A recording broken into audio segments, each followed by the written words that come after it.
সরাসরি বিরলি লিচু বাগান থেকে মধু সংগ্রহ। স্বল্প মূল্যে লিচু ফুলের মধু কিনতে চাইলে স্ক্রলে দেওয়া নম্বরে যোগাযোগ করতে পারেন।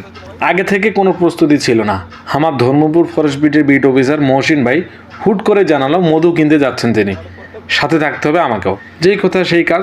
যাচ্ছি কোথায়? অকড়া গ্রামে মোকাম্মেলদের লিচুর বাগানে। এর জন্য রয়েছে প্রস্তুতিও। বাজারে গিয়ে দেখি মোকাম্মেল বোতল পুড়াচ্ছে। না হায় রে, মধু কেনার জন্য জার কিংবা বোতল যে যেই নামে চিনেন আর কি কিনা হলো। তো নিয়ে নিলাম, তবে মেলা টাকার জারকিনে যে এত দাম বাফু, কিনেবা না গেলে জানা পাইনু না হয়। এরপর বাগানের উদ্দেশ্যে রওনা হলাম। মোর বাড়ির দুয়ার দিয়ে রামপুর বাজার দিয়ে চলে গেল চোখবালা পার হই। অন্য একটা সেলো মেশিন পাইও নেই। জারকিনগুলো হইল আর কি, বোতলগুলো হুইল পাউডার দিয়ে ধুই নিন। মুই মোকামেল আর কমলদা আর এই না ফের সুযোগ বুঝি ভিডিও করে নিন বিট অফিসার মহসিন ভাই।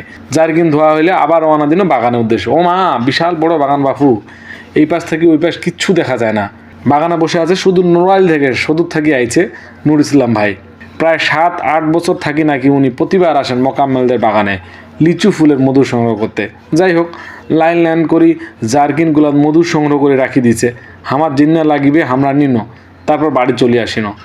কোনোদিন সুযোগ হলে আপনাদের মধু সংগ্রহের পুরো প্রক্রিয়াটি দেখাবো ইনশাআল্লাহ। তো আজকের মতো এখানেই, আল্লাহ হাফেজ। 30-40 সেকেন্ড মতো ঘুরা। যাক, এই যে অলরেডি